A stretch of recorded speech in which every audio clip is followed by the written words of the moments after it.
Hello, everybody. My name is Mike Kelly. This is a real honor to be with three of our now about to graduate Loyola School Mental Health Advanced Practice Program students. We shorten it and call it SMHAPP.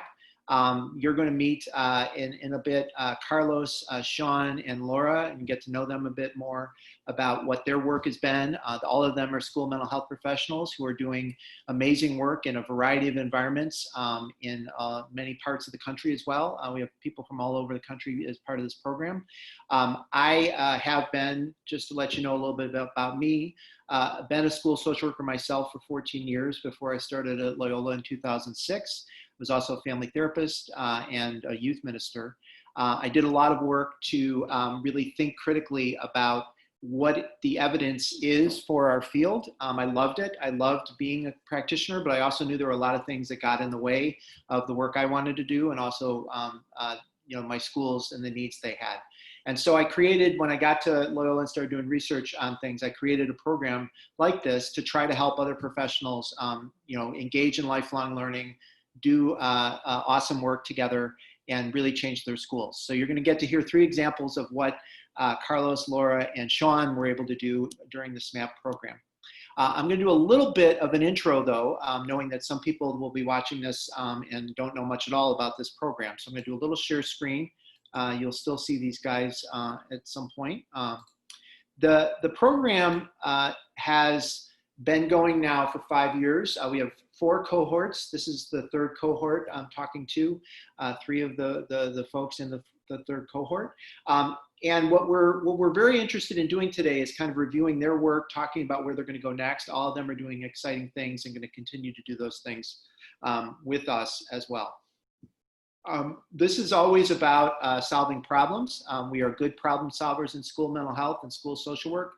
And there was a problem that I wanted to address with the SMHAPP, and I'm so gratified to get to talk to these 3 folks today about that, because I think they've really taught me a lot about what other things I need to learn to help solve the problem. So we'll talk about what that problem is. We'll also talk about how we use technology. Obviously, as everybody's hearing this right now, we're in this school shutdown, e-learning mode. But even before all of these things with the coronavirus happened, we were fully committed to a 99% online experience in the SMHAPP. That other 1% is super important, and I imagine these guys are going to talk about that 1% of getting together in person and doing stuff together.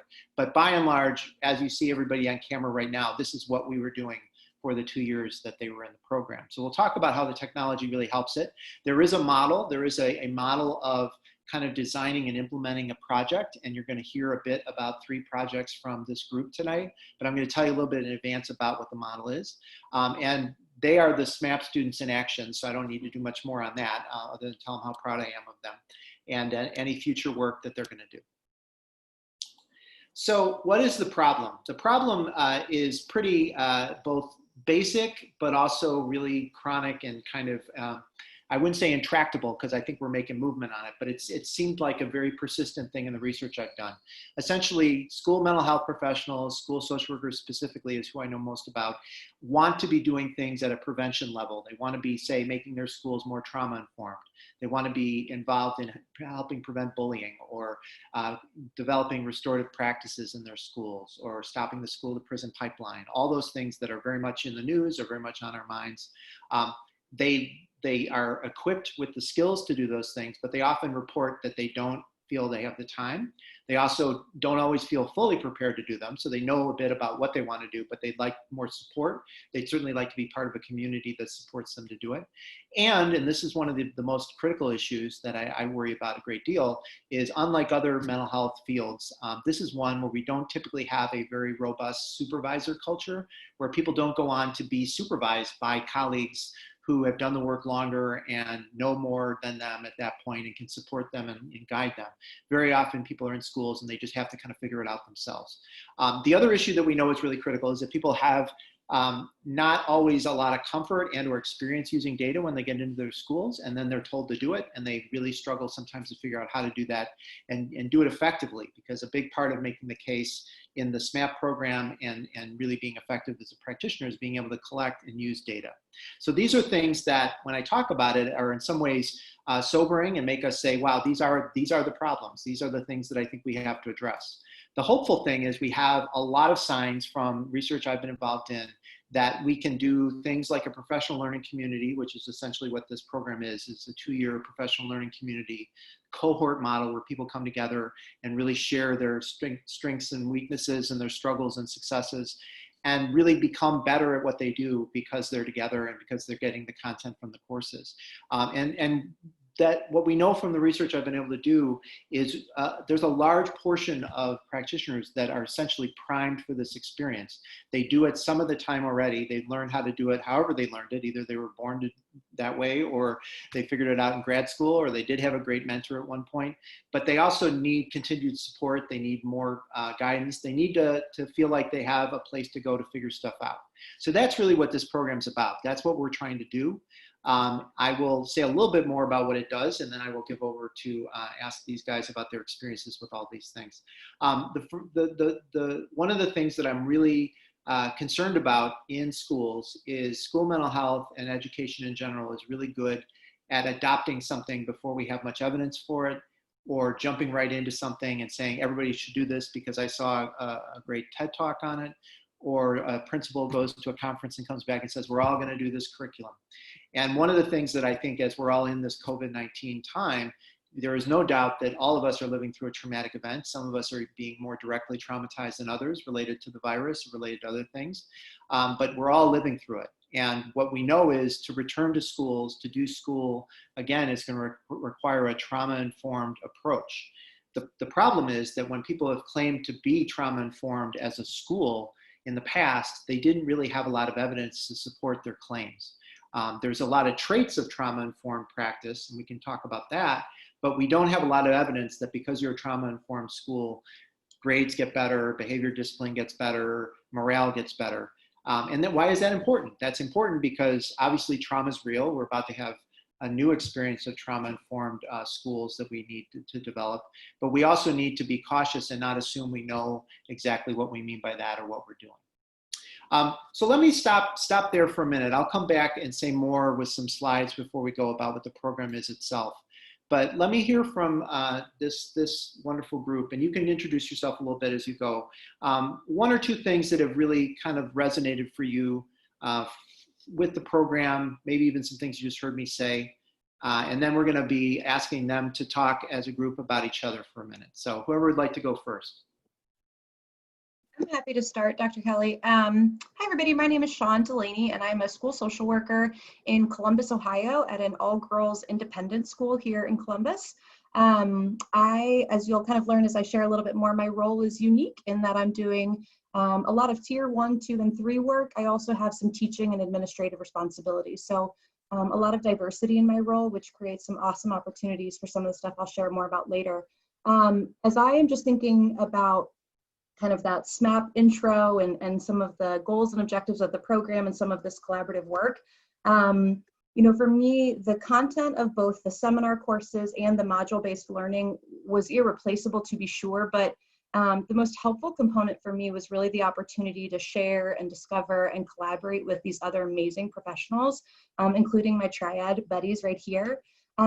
This may be the case across cohorts, but my other major takeaway was that feeling that I had a lot of colleagues kind of, you know, behind me as I went into work every day. That was a new feeling of some support and camaraderie. And I think that was just really unique to this experience, because even if we were only meeting every 2 weeks, I still kind of felt their presence and their encouragement. And then those ongoing discussions through those seminar courses every couple of weeks around, you know, self-care, identifying and implementing best practice, you know, practice implementation strategies, etc. Those were invaluable. And we laughed a lot, and that was the best. And I think there's, you know, we talk a lot about community and connection right now. This cohort of folks really has defined that for me in a lot of ways. Long before COVID and stay-at-home orders, there was a community and connection that I just found invaluable. Thank you, Sean. And I think I laughed a lot with you guys too, and I plan to keep doing that with all of you, maybe even a little today. But what was so excellent in some ways, as tough as this time has been, is that a lot of the ingredients that this cohort had, and the way that you all supported each other, and the way we used this technology, which, to be honest, for a lot of people is kind of, new or intimidating or feels alienating. This group just jumped right in. And so whether it was, just telling jokes or funny things that were happening in the background with dogs or kids or both, and, really, really good conversation happening kind of part two in the chat all the time. There was all this energy that was very, very inspiring and exciting for me too as a prof. So thank you for sharing that. Laura, can I call on you next? Sure. Hi, everyone. My name is Laura Montiel. I'm a school social worker in Palos Hills, Illinois. I work for the North Palos School District 117. And I am just, I'm not an LCSW. I just have my master's for social work, but that's something that I'm working on to accomplish. I've been in school social work for 4 years, and I'm learning. I entered the career in the field a little later in my years. So I'm 4 years. So I absolutely loved this program. When I heard from my colleagues who had attended one of the summer institutes, I had doubts because, we always have to look at the tag of how much that's going to cost us and, kind of budget and balance. But I felt like I wanted something, and I just didn't want to go into a program that just is out there, like, those little paper things you get in like a training in the mail every week when you're in school. That's not what I wanted, because I wanted to actually take something good away. And this has been excellent. This has been like the second year of school social work for me. Like, if I was to have another year, this would be the third year of actually implementing work, data. When we had that class, it was amazing. It brought new insight. It brought new ways. Everything was beautifully detailed. I felt supported by all of my teachers. And it was really great to have my cohort there for me. Never felt like they were judging. They were always very supportive. And I think that was what made this program even better. That I at times was overwhelmed. I'm like, how am I going to finish this? But just thinking about them and the support and their smiles and just looking forward to seeing them was amazing. So it wasn't just academics and learning more evidence-based practices. It was the relationships that we built. And when we met that first time, last year in the summer in July, it was like meeting family. So I was so amazed about how much I could care about someone that I just see over the computer. Yeah, it was, I mean, I've told this story to you all before, and I tell it when I talk about the program nationally. Watching everybody come in the door was just like a kind of reunion of one of those reality shows. Like, everybody was kind of happy to see each other, and there was all this kind of wonderful camaraderie. And then it hit me as I was there, is that nobody's been in the same room before that, but it was like, it really did feel like a family reunion, Laura. So, and, I hope that continues in spirit, and that we keep finding ways to do that. And we'll always do our summer institute. And, this year we have to do it virtually with all the stuff going on, but for future years, we'll definitely have reunions that are again in person. So thank you for sharing that. Yeah, Sean, go ahead. Kelly, Chicago 2021 is already being planned. I love it. I love it. Very cool. Carlos. Thank you, Dr. Kelly.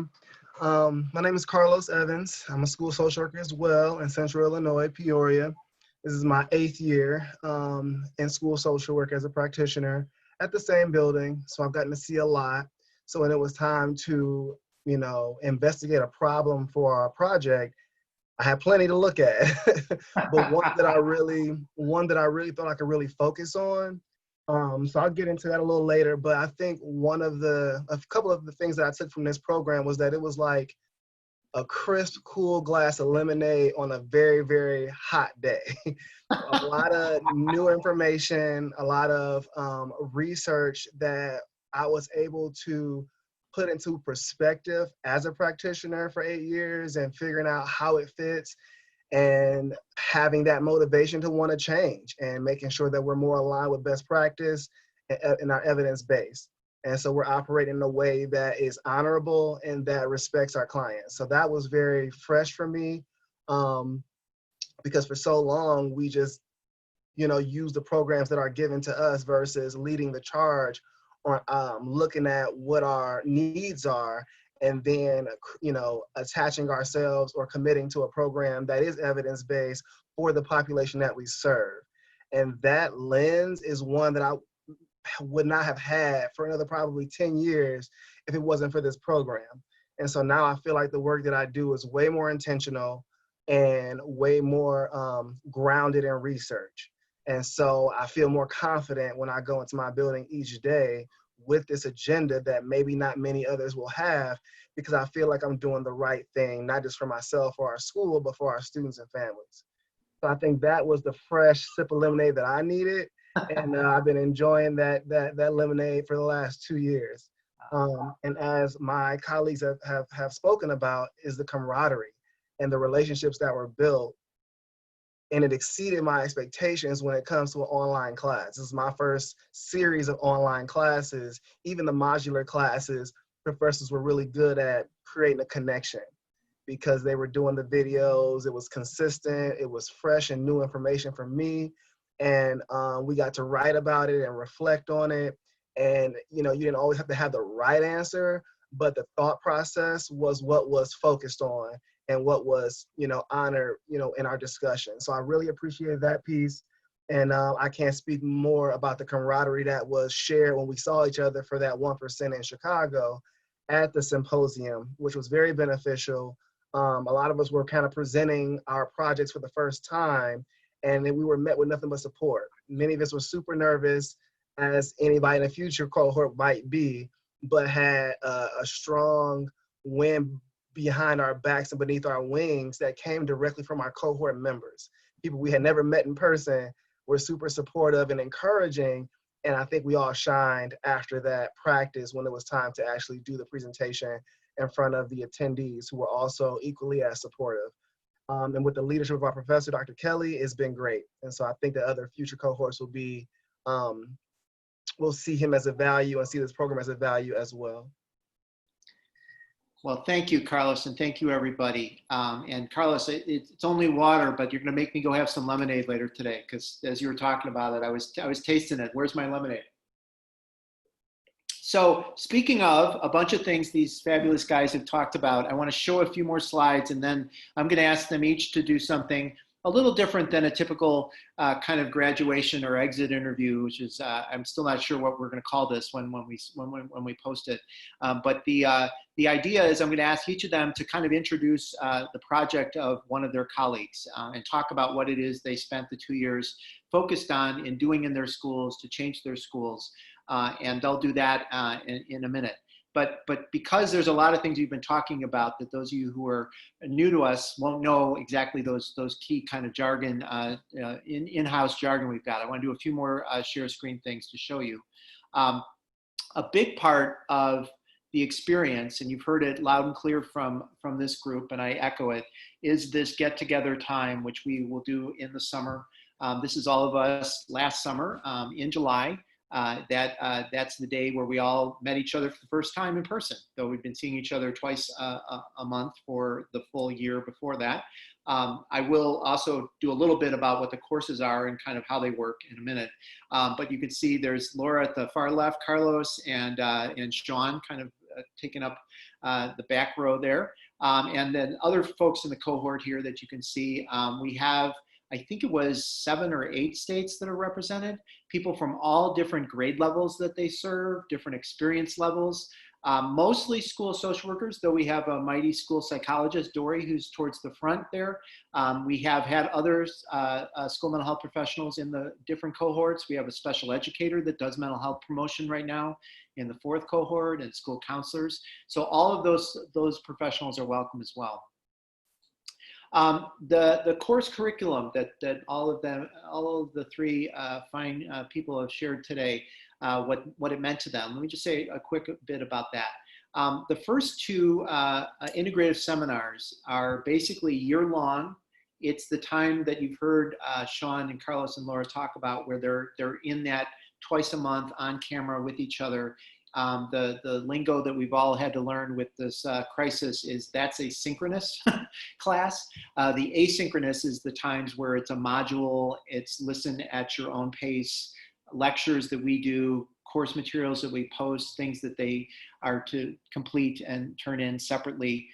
We do both of those in the SMHAPP, but a core part of this and why I think the program has worked to the extent that it has is because we do operate in a cohort model. And we ask people to join us and do that integrative seminar for 2 years. And so all the people that you've met today have been with each other through that entire time. And then what you have today extra is I've asked groups to get into dyads, or in this case, triads, to work on their projects together. So year one is a lot of focus on understanding the roles of school mental health, getting a better sense of what it is our schools want from us, what do we want to do with the schools to help them change. A lot of attention paid to issues that are very hot button issues, race and equity, school to prison pipeline, school violence, trauma, all those things come up. This is also where the group begins to identify the project that they want to do, which we're going to hear about in a minute. Year two is where they take that, the guts of that, after they've presented kind of an initial progress report at the Summer Institute, they then take it and begin to implement it. And as I said many times, and as this group really, I think, took it to heart, implementation in schools is not a 2-year process. It is only the beginning. So as we hear about the projects, they'll all be at some stage of still really fully getting launched. Though this group has done amazing work to get to where they are now. But most implementation science research in schools typically say a 3 to 5 year time frame to really have a program and intervention and approach take root. So we spend time getting people ready for that. We also have people that aren't me do reviews. We have an expert panel of people review the materials that these guys produce. And all of that is taught by me and some of my other colleagues. We've also had guest lectures. Expert researchers and practitioners hop on and share what they do as well. The last 3 courses on this slide are all the modular or asynchronous courses. And those are the ones where we are focused on some very topical areas that we know are really crucial to doing school mental health practice well. The first is we give people an exposure to evidence-based practice and how to find studies, how to, when you find a study, how do you know if it's a good one? Some of the stuff Carlos just talked about, how to base the work you do on research and then really be able to read research and be able to explain it in your setting. We also put a lot of effort into thinking about the clinical part of the work we do. So if we're also trying to change things at a school level, we really want people at the clinical one-to-one or small group level to have the skills to do things differently and be more effective. And one of the ways that we know that people have told us they really appreciate that is getting more exposed to strength-based interventions. So solution-focused brief therapy, motivational interviewing, mindfulness, those sorts of things. And then the last one, and Laura mentioned this in her comments, is the data class taught by a colleague of ours, Professor KPO, who also has led the integrated seminar this year. She is an expert school social worker. She's now a special ed administrator. She knows data backwards and forwards, and she teaches that class in an asynchronous way. All right, the last thing, and then I do want to hear from these guys, and I'll stop talking, is what this model is that I mentioned. So the model is, the idea is we want school mental health professionals to be visible, valuable, and vital, not just to get to work and deal with the next crisis or close the door and do their caseload, though that will always be a big part of what we do. We want to be seen by the school as social emotional leaders in the buildings that we serve. So the way to get at that, based on the research I've done and some of my study of the implementation literature, is we first have to identify a problem. We then have to find data sources, first for needs assessment, but also just kind of looking to collect data ourselves that allow us to better depict what the problem is, understand and kind of the particulars of it, and then along the way, build some real key alliances with administrators and kind of powerful teachers and parents and youth, because we're going to ultimately want to turn around and say to those stakeholders, we want to do something that may be fairly ambitious to change the school. And so you can't do that yourself. You'll never do it by yourself. So how do you get a group of people excited about it to support you? And then in year 2 and year 3 and year 4, you deliver the intervention, whatever that is you decide to do. And you're going to hear 3 examples in a minute. You are measuring the outcomes. So you're demonstrating that what you do. That's where the data class comes in handy. And then all along, and lots of exposure to that through the various things that we do, having it be on the radar of the school, writing about it, doing infographics about it. There's lots of ways that this class teaches you to keep things on the school's radar. Okay. And then ultimately, you are going to present your work first in the summer of year 1. This is the Summer Institute last summer. These are some infographics that the group created about their projects. And the one on the left is Sean's. That's me getting things ready. The one in the middle is Carlos's. I don't think yours are on here, Laura. Sorry about that. But these are examples of the projects that they've done. There is Laura, though, talking about what she's doing. She was hilarious, by the way. Laura, that was one of the funniest presentations I've ever seen. It was so good. Here's another colleague of ours, Lisa Johnson-Hare, talking about her work on restorative practices. And then ultimately, if you do this, if you decide to join us, you will graduate. And this year, we're going to have a virtual graduation for these guys. But we are really proud and excited that we will have now 3 cohorts of people out there in the field doing this work. So, all right. So I want to give over to, who's going to go first? Just so I know that. Oh, Carlos, it's all you, buddy. Oh, Carlos is, okay, Carlos, you're going to go first. So what I've asked these guys to do, and just in an informal way, is to talk about one of their colleagues, one of their peers, about the project that they've done, and along the way, things that they've learned from them, and anything else that they want to say about their work as a professional and as just a person. So Carlos, you're on first. Thank you, Dr. Kelly.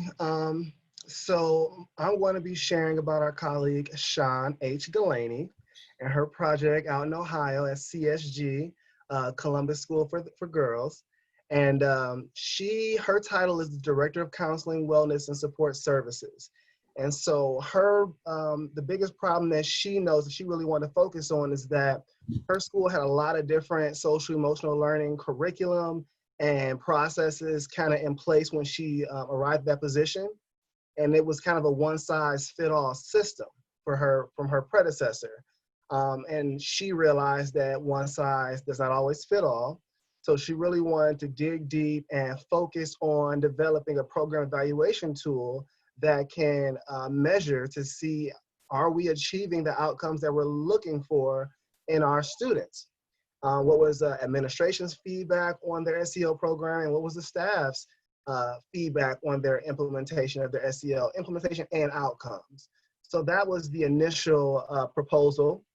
And throughout that first year of her putting together her implementation of her project, she was kind of hindered by some staffing changes and finance challenges when it came to acquiring a evaluation system. And so with consultation with us triad members, Laura, myself, as well as our professor and other cohort members, she decided to go on a different route. And so the route was that she would have an advisory board that was made up of key stakeholders that would help her to kind of evaluate the program and get some feedback from students who have gone through it, some seniors, some middle school students, administrators who were kind of ex officio, and then staff members. And so that's where she gained a lot of her insights.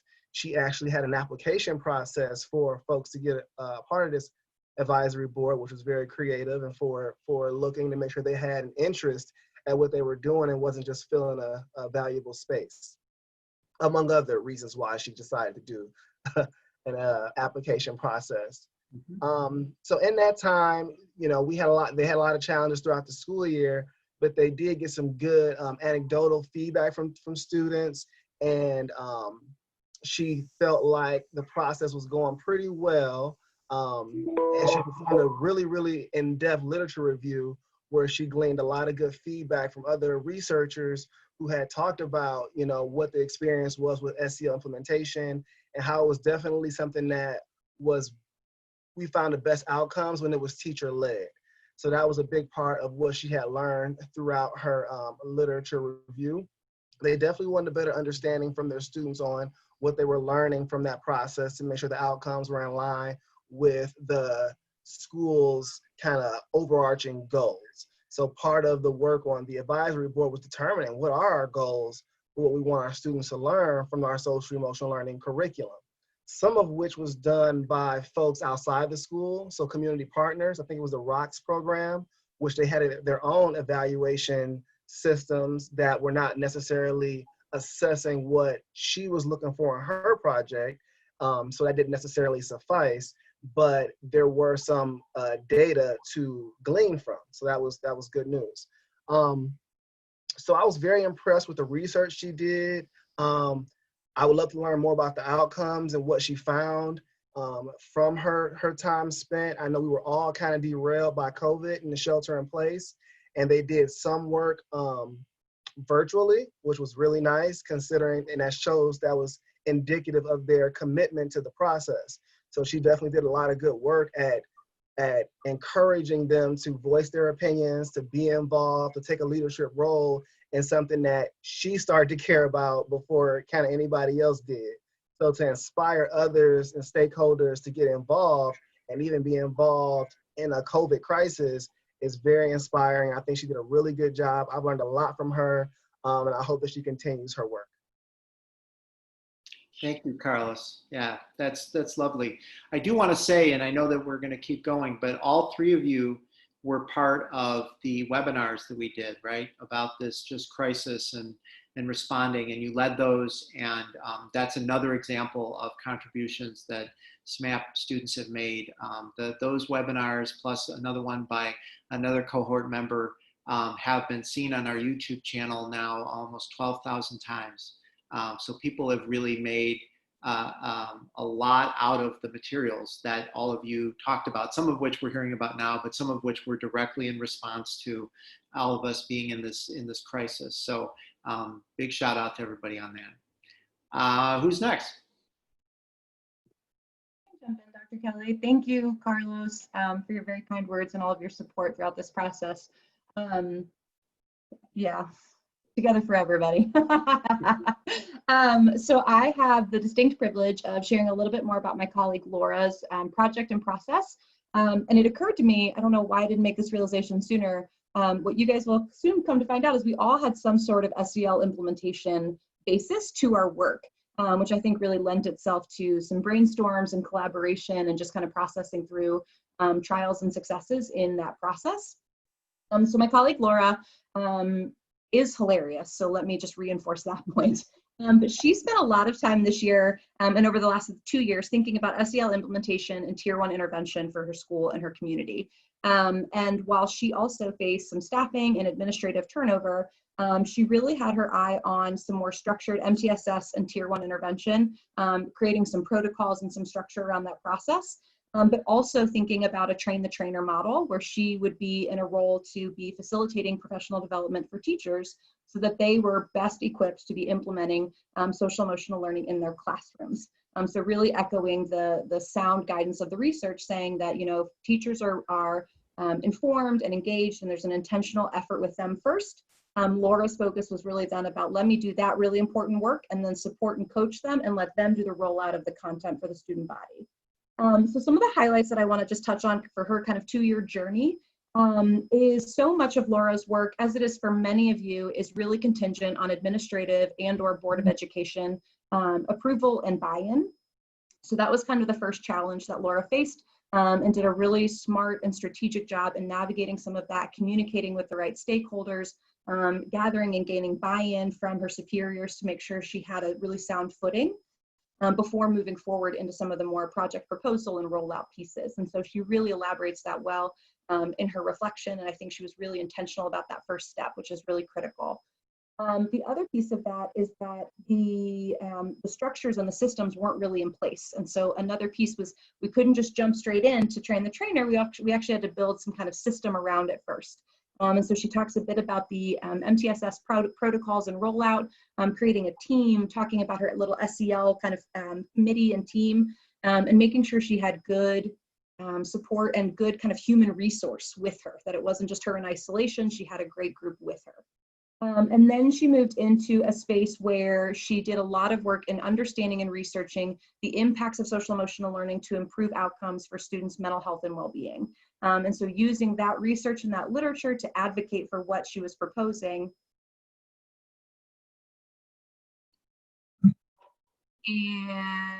And thinking about, oh, there I am, sorry. And thinking about the teachers' wellness and well-being as another factor. So this was a part of Laura's research that I really loved, and a part of her project that really resonated with me is that she wanted to make sure there was also this social emotional intelligence, so thinking more about kind of the adult end of this, equipping teachers to be the best versions of themselves, the healthiest versions of themselves, so that they were more receptive and feeling more confident during the training and then eventually in the SEL rollout. And I just really like that perspective of adult wellness and incorporating your staff into that equation, because you really want them to be at the forefront of that model, and then they're able to model the behavior, which Laura talks really eloquently about in her project work.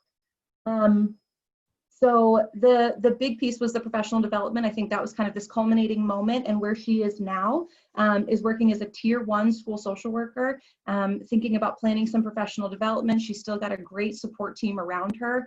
She was doing more direct intervention and clinical work, and she's been able to kind of step back into this tier 1 role, which really aligned itself well with the work she had done through the program over the last 2 years, developing and cultivating this project. And as I understand it now, she's at the middle school level, looking at the training for the teachers in the fall, exploring how they're going to respond kind of to virtual instruction or COVID and stay at home and all of those things, as we all are. But to what SEL implementation and training for teachers will look like, no matter the platform, and making sure she has continued to secure administrative buy-in and support, and moving that rollout forward. She's incredible. Her reflections are amazing, and she's doing such tremendous work on the ground. So thank you, Sean. Wow, I want to have you guys introduce me someday too. This is really nice. So one other thing to brag on Laura before I ask you to talk about Carlos for a bit, Laura, is you wrote just recently an article for our site, schoolsocialwork.net, which is a kind of adjunct to this process. The site is available for anybody to go get, and we welcome people to submit things that aren't in the program. But one of the things that I've done is ask people as part of assignments to write things, or kind of describe their projects, or go off and do something totally different that they think is interesting.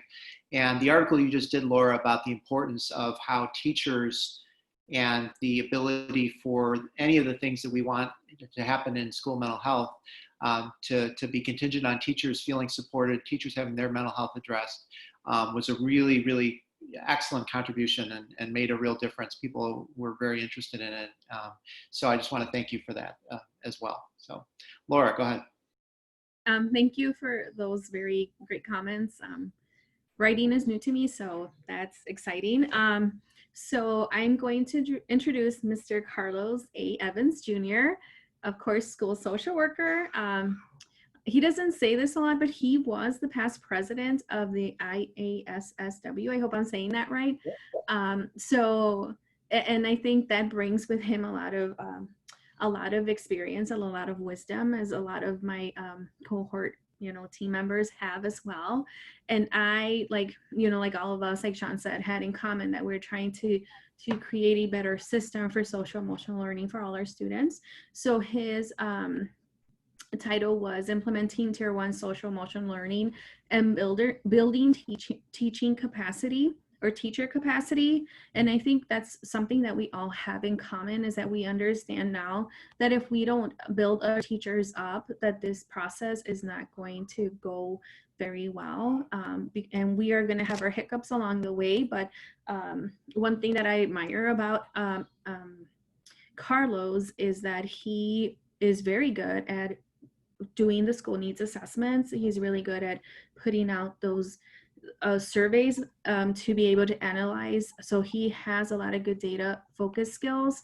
So what his focus was is he already had after doing the research, he wanted teachers to implement Lions Quest, and they already had the curriculum. So that was fabulous, a great start for them. And they were offered training, but I think it didn't go through like he wanted it to be.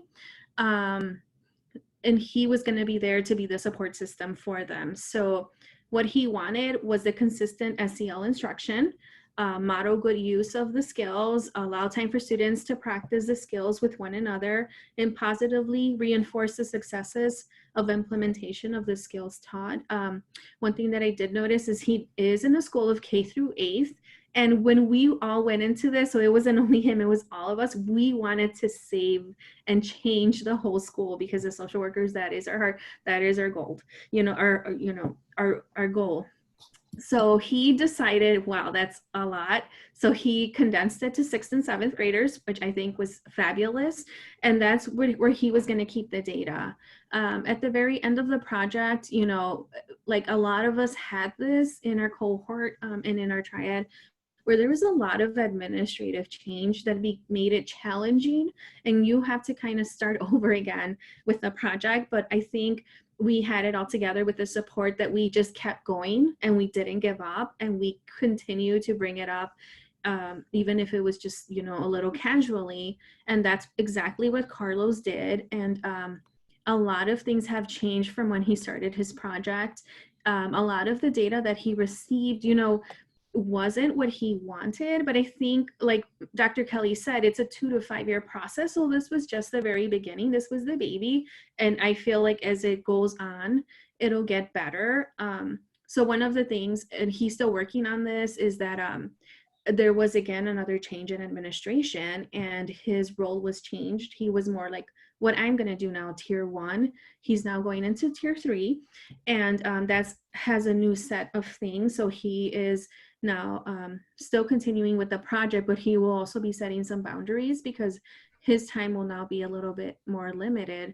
But he is still putting forth the effort to have this follow through and go through, and because this is where his passion lies, is in to be able to train teachers to teach students how to appropriately manage, their social emotional status and mental health. And he's committed to it, and that makes me really proud of him. So that's it for me. Yeah, thank you, Laura. Thank you, everybody. This has been just fantastic to hear the projects as they've developed, and knowing the very kind of warts and all, that we're very honest in this program about how much schools, while they need change, while they need what we do, they're very complicated environments, and they're often environments that are even before a pandemic hits, full of disruption and full of competing agendas too. Like we're not going to go on and tell tales out of school, so to speak. But certainly what I've admired a great deal about this cohort, and what we really try to do with the SMHAPP program, is really give people the tools to navigate some of those political issues, and to use data and evidence, but also to be strategic. And I like that we heard that several times, how people did that. And making decisions about what to do in schools is often as important as what you ultimately do. So I'm so excited to know that all 3 of you are going forward to continue doing the things you're doing. Before we kind of wind things up, I wanted to ask each of you if you had any kind of words of wisdom for people that might be thinking about doing this thing, and what you would give them as some advice. Any thoughts you have about that? I would say it might, going into further education is a noble thing to do. It's an investment, so those things come with it. But in this experience, you will have enormous support from your professors. You will have a couple sets of ears to talk to when you find yourself in challenges, because you will find yourself in challenges. But ultimately, you will be a much better practitioner at the conclusion of this program, and it won't be a redo of graduate school at all. So I will say that it is a good choice, and if you've made the choice, hey, I'm behind you, and you can always reach back and talk to us or me specifically and I would be glad to help you and encourage you when things get challenging, because they will, but it's all worth it. Thank you, Carlos. I would agree. I think the big thing about the program, it felt like a leap of faith. And, for a lot of any sort of professional or personal development online can feel kind of tricky or potentially cumbersome. And the last thing this ever felt like most of the time was something else I had to do. It never felt like an add-on. And even when there was, papers to be written, reflections to be completed, my favorite part was that there was such a direct practice applicability to all of the content. So it didn't feel like I was learning anything that I wasn't going to be able to think creatively about implementing into my own practice setting. And what makes that really unique is that my practice setting is so different from Carlos's, which is different from Laura's and everyone else in our amazing cohort. And yet I think everybody had takeaways every class. Like, that made me think about how I approach X, Y, and Z. I would really love to take that article and show my administrator and really have a conversation about what that looks like in our environment and for our community. And I think that was really tremendous. And then for me, there was just such a personal development on top of the professional piece that I really found the space to be very grounding. And not only the relationships and community, but just in the able to process through things and to be thinking more strategically. I left the program feeling like I'm able to work smarter, not harder, and bring my best self to my position, which is great. And you've got this kind of just like, legion of fans behind you all over the country. And that is an exceptional thing. Thank you, Sean. I love that image you gave us earlier about going to school and feeling like you had people behind you. And in what I was thinking about 6-7 years ago when I first really the brainchild of this, that was what I wished for people to be able to kind of find their own way to, right? Because I like what you also said too about how the requirements for this is you have to be in a school doing some sort of mental health support. After that, it's completely open because we have people in alternative ed environments. We have people that are in middle school. We have pre-K. We have high school. We have people of all different ages in terms of their entry into the profession. Like none of that has to matter in of itself. I mean, it matters because people apply things, like you said, Sean. But that's not the gate, the point of entry, right? It's other stuff. So thank you for that. Yeah. Can I just echo Carlos with the network? I mean, I think the network is a tremendous place, not only for the content, but for the connection across the country and really across the world. And people are sharing really great insights, but also just finding people that are experiencing the same trials and tribulations, but also the same successes. And one of my hopes for this program is that some component of mentorship becomes available. I am like Carlos, please connect and reach out. We're here and we lived through it, and we're here to tell the tale, and it's a great one. So we're happy to support. Awesome. Yeah, that is going to be a big feature as we build more cohorts, and this will be a great trio to mentor. Laura, do you have any closing things you want to share? I wanted just to share that this was a great addition to what I already have. My MSW was a great addition. What this program helped me, not only with all the material that is very practical for me to use in practice, is that just hearing and listening to what social work is and how bigger of an impact we can actually have was a mentality change for me. And I would encourage anyone to go for it and do it, because the 1 year we have in practice in a school is not enough to learn everything there is. So again, I felt like I needed more, and this was exactly like Sean said. It's not just something else. It was a pleasure to do all these things because it just fits so well with my practice. So it will give you more confidence. You will see how much more important your role is. And, it's not something to minimize. It's something that you should maximize and put yourself out there. So it kind of got me out of my comfort zone, and I appreciate it. So it was great. Thank you. That's a terrific way for us to end today. So I really, again, want to thank Carlos, Laura, and Sean for being part of this.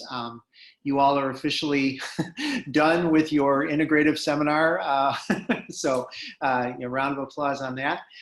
It also is really exciting because what you've heard is a lot of very unscripted, unprompted examples of what this program means to these three fine practitioners. And we invite you, if you're interested, we're doing info sessions. There'll be lots of different ways you can find out about it. Applications will be due August 1st, but we are looking forward to seeing where these three amazing practitioners go further. So thank you all, and have a great day, everybody.